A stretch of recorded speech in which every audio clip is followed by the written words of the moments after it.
À présent, nous allons voir une fonction extrêmement intéressante qui est la fonction ligne, qui va nous permettre de faire pas mal de choses dans du calcul matriciel. Mais avant, j'aimerais énoncer un principe mathématique et dans un même temps démonter un petit peu ce principe pour l'utilisation dans un pronostic de loto. Alors, on pourrait croire que lorsqu'un chiffre n'est pas sorti depuis très longtemps, il a plus de chances de sortir que si il est sorti il y a peu de temps. Pour ça, on peut se faire un tout petit test. Ce test, ne le faites pas avec moi, je vais juste vous le montrer pour comprendre peut-être un petit peu mieux l'idée. Je vais faire un tirage de dés aléatoire, très simple, de 1 à 6. Pour ça, je vais tout simplement utiliser une fonction que vous avez peut-être vu si vous avez fait les formations précédentes, qui est la fonction aléa entre bornes. Aléa entre bornes me permet de choisir un chiffre aléatoirement entre un minimum et un maximum. Ici, le minimum sera 1 et le maximum 6, comme un dé. Je clique sur OK et je vais faire un grand nombre de tirages, c'est-à-dire je vais lancer le dé plein de fois. Voilà, là je vais le lancer à peu près autant que de tirages de loto, à peu près un peu plus de 1000 quoi. Et je vais analyser un peu le nombre de fois où le chiffre 1 est sorti, où le chiffre 2 est sorti, etc. jusqu'au chiffre 6. Pour ça on sait faire, on va utiliser la fonction NBC, avec la plage étant la plage de mes tirages et le critère étant le chiffre concerné. J'appuie sur Entrée et je duplique afin d'avoir comme ceci pour chaque numéro le nombre de fois où il est sorti. Donc, en regardant ces résultats, on pourrait se dire que le chiffre 1 a plus de chances de sortir. Pourquoi ? Parce qu'il n'est pas sorti énormément. Donc, vu qu'il n'est pas sorti énormément, il a plus de chances de sortir pour que il rattrape finalement l'ensemble des tirages. Ce principe-là, en fait, est un principe de probabilité, c'est-à-dire que sur une infinité de tirages, la chance de sortir des numéros est à peu près équivalente, c'est-à-dire que on aura à peu près à chaque fois le même nombre de sorties pour chaque chiffre. Cette loi est vraie uniquement dans le cas où on a une infinité de tirages. Ce n'est plus du tout le cas sur une quantité, sur un nombre de tirages limité. Exemple, le loto. Malgré tout, beaucoup de personnes pronostiquent sur ces choses-là. Donc je vais vous montrer un petit peu en quoi justement la formule ligne peut nous servir à faire un pronostic des numéros les moins sortis et donc qui ont le plus de chances entre guillemets de sortir. Je rappelle que ça c'est totalement faux parce qu'on n'est pas dans le cadre d'une infinité de tirages. On est dans un nombre de tirages extrêmement limité, extrêmement petit. Voilà. Donc maintenant que je vous ai expliqué ce principe, on va revenir à nos moutons, ce qui m'intéresse beaucoup plus, à savoir notre formule ligne. Donc la formule ligne, juste en faisant extrêmement bref dans un premier temps, c'est très simple, elle se trouve dans recherche et référence. Voilà, vous avez la fonction ligne. Lorsque je sélectionne un élément, il me renvoie le numéro de la ligne. Par exemple, ce A7 me renvoie la ligne 7. Pourquoi ? Parce que c'est la 7e ligne de ma colonne A. Voilà l'idée.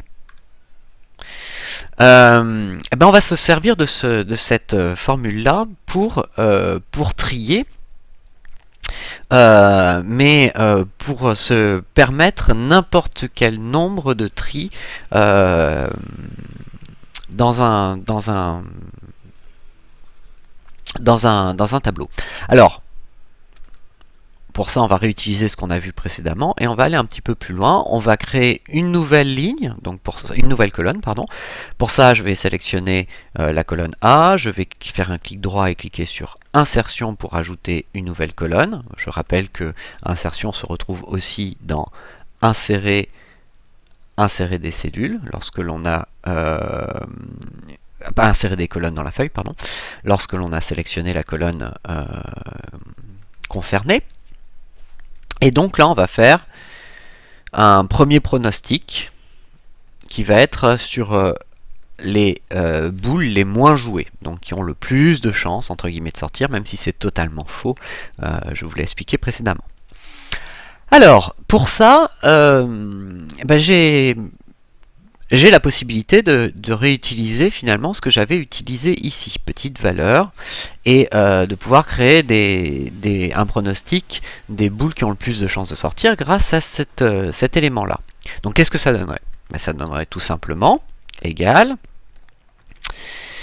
petite point valeur, entre parenthèses la matrice. Donc la matrice, c'est pas bien compliqué, on a le nombre de sorties dans nos statistiques, donc c'est la colonne B de notre feuille statistique, et ensuite il nous suffirait de renvoyer, comme tout à l'heure, la première, puis la deuxième, puis la troisième, puis la quatrième, puis la cinquième, puis la sixième, etc., etc., selon le nombre de valeurs que l'on souhaite. Je ferme les accolades et les parenthèses, j'appuie sur CTRL-SHIFT Entrée, et il me dit que la première boule la plus intéressante ici est le 84. Si ici je sélectionne 5 cellules et que je reviens sur ma formule de départ, que je rappuie sur CTRL-SHIFT Entrée, je vais avoir ici mes 5 boules, mes 5 valeurs les plus petites au niveau statistique, au niveau des nombres de sorties. Ok. Alors, ça c'est pratique, mais si je veux quelque chose de plus souple, au lieu d'envoyer ici de créer manuellement, entre guillemets, ma matrice, je pourrais la générer grâce à ligne, tout simplement, en remplaçant donc cette matrice par ligne, et entre parenthèses, je reviens dans Statistiques, je sélectionne ma colonne B, et je ferme ma parenthèse. Qu'est-ce qu'il va faire? Tout simplement, il va me dire que la première ligne de ma colonne statistique, c'est la ligne 1, puis 2, puis 3. Il va me créer une matrice, finalement, avec le nombre, avec une matrice ayant 1, 2, 3 jusqu'à la dernière valeur trouvée. J'appuie sur CTRL-SHIFT Entrée pour valider cet élément. Ça met un peu de temps de calcul, mais on trouve bien en effet exactement les mêmes éléments, à la seule différence que là cette fois je peux agrandir sur par exemple 23 cellules et avoir les 23 premiers éléments triés par ordre croissant. Voilà, ça fonctionne bien, il n'y a pas de souci. Alors, comment avoir mon fameux pronostic? Il va falloir que je réutilise, bêtement, ce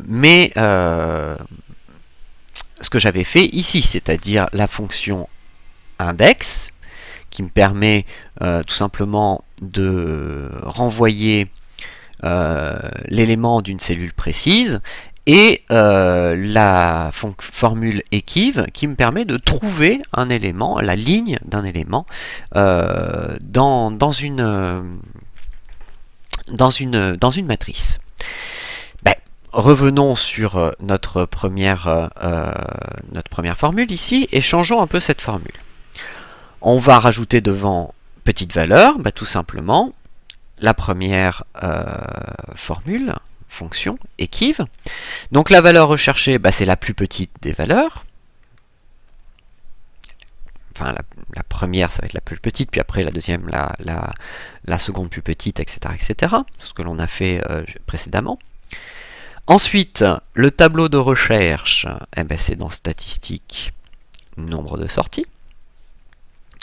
Et ensuite, on va dire que ça doit correspondre exactement, donc on va lui indiquer le type 0.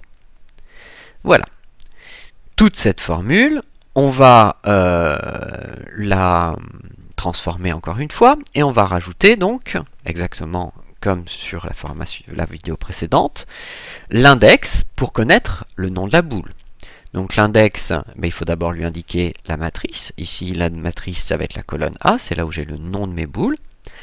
Ensuite, l'équive, petite valeur, va me donner le numéro de la ligne.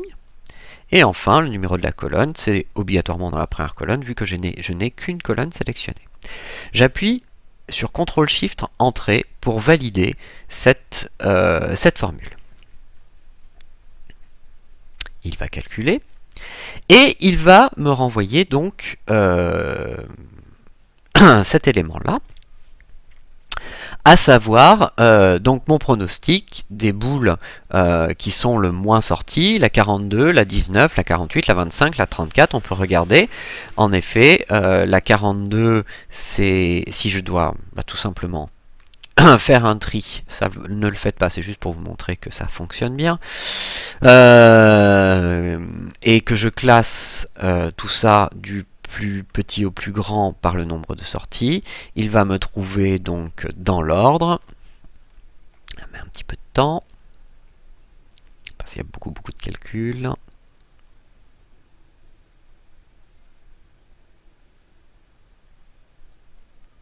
Alors dès qu'on fait du calcul matriciel, il faut être extrêmement patient sur les recalculs. C'est relativement long.